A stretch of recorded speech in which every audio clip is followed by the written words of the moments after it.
Party के प्रवक्ता doctor Sameer Singh मेरे साथ मौजूद हैं। बिजनेस स्टैंडर्ड के ब्यूरो चीफ और आर्थिक मामलों के बड़े पत्रकार सिद्धार्थ कलहंस जी मेरे साथ मौजूद हैं।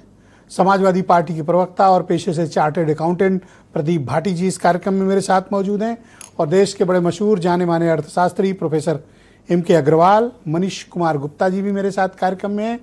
और मैं आपको सीधे सिंगापुर ले चलता हूँ, वहाँ से हमारे स्टेट हेड वीरेन जी भी हमारे साथ जुड़े हुए हैं, जो सिंगापुर में चीफ मिनिस्टर योगी आदित्यनाथ के डेलीगेशन की कवरेज के लिए इस वक्त सिंगापुर में मौजूद हैं। वीरेन जी, आपका स्वागत और धन्यवाद हमारे साथ जुड़ने के लिए।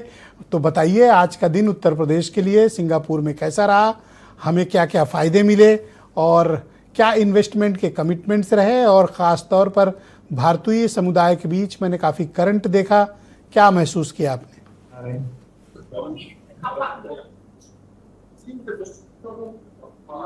वीरेन जी, आप सुन पा रहे हैं मुझे? आवाज नहीं मिल पा रही। वीरेन जी, आप तक मेरी आवाज आ रही है?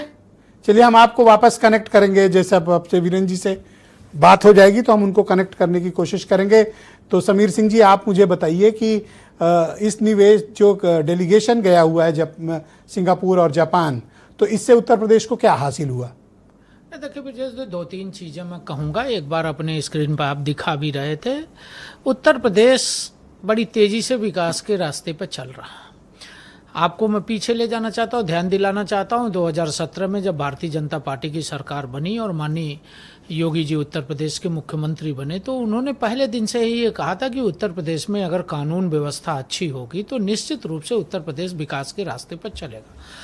उन्होंने कानून व्यवस्था को अच्छा किया और उत्तर प्रदेश के अंदर विकास के रास्ते को आगे बढ़ाया।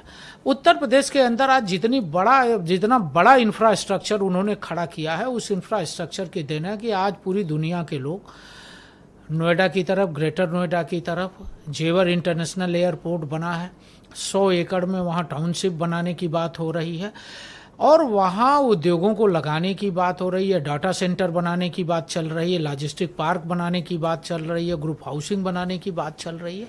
और मैं सिर्फ नोएडा और ग्रेटर नोएडा की ही नहीं बात करूँगा, चाहे आगरा हो, कानपुर हो, लखनऊ हो, हमारा पूर्वांचल हो, गोरखपुर हो और अयोध्या के अंदर हो, वाराणसी के अंदर हो, बड़ी तेज़ी से उत्तर प्रदेश के बहुत सारे, मेरठ हो, सहारनपुर हो, बड़ी तेज़ी से उत्तर प्रदेश के इन शहरों का विकास हो रहा है और यहाँ इंडस्ट्री और उत्तर प्रदेश के ग्रोथ को आगे बढ़ाने में बड़े पैमाने पर लोग यहाँ आ रहे हैं और अपनी रुचि दिखा रहे हैं।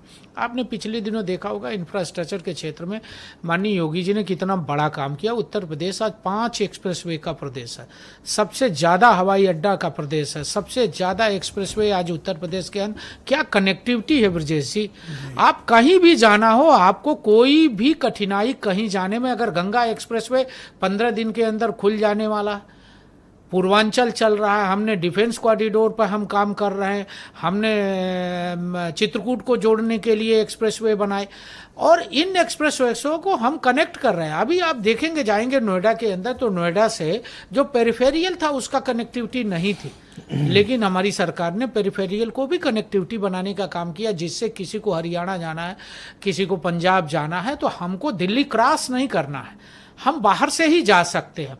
ऐसे बहुत सारे प्रोजेक्ट हैं, बिजली के क्षेत्र में हम काम कर रहे हैं। आपने अपोजिशन की प्रतिक्रिया सुनी, वो कह रहे हैं कि जब जा रहे हो तो क्वेटो भी होते हो। ब्रजेश जी, मैं माहौल उड़ा रहा है विपक्ष। मैं विपक्ष का काम आलोचना करना, लेकिन मुझे लगता है कि अखिलेश यादव जी जो अपने को पढ़ा लिखा मानते हैं और सरकार चलाया उन्होंने 5 साल, और ये कहा जाता है कि उन्होंने अपनी पढ़ाई विदेश में की है, समाजवादी पार्टी के प्रवक्ता उनका महिमा मंडन करते हैं, और ऐसा व्यक्ति अगर इन्वेस्टमेंट को धता बताता है तो इससे हास्यास्पद कुछ नहीं होगा। वो 5 साल सरकार में थे, उनकी प्रियॉरिटी लखनऊ नहीं थी, उनकी प्रियॉरिटी नोएडा, कभी गए नहीं नोएडा, इस नाते, डर के नाते कि हमारी कुर्सी चली जाएगी। एक डर था मुख्यमंत्रियों के अंदर कि नोएडा जो जाता है उसकी कुर्सी चली जाती है।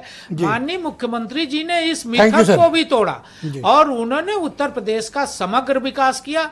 समाजवादी पार्टी के नेता के पास 3 जिले का एजेंडा था, वो मैनपुरी इटावा से कभी बाहर निकल नहीं पाए और रामपुर आजम खान का। बहुत शुक्रिया सर। मैं चार्टर्ड अकाउंटेंट प्रदीप भाटी प्रदेश जी, उनके priority thank you, में sir. नहीं था। Thank you. आज की सरकार Thank you, में sir. योगी जी के एजेंडे में Thank you. संपूर्ण उत्तर प्रदेश है, 25 करोड़ Second की round में आप आबादी बाकी है, बात रख लीजिए। रोजगार शुक्रिया। है, विकास है, तरक्की है, इंफ्रास्ट्रक्चर है, इन सब को Thank लेकर you, sir. हमारी सरकार काम कर रही है।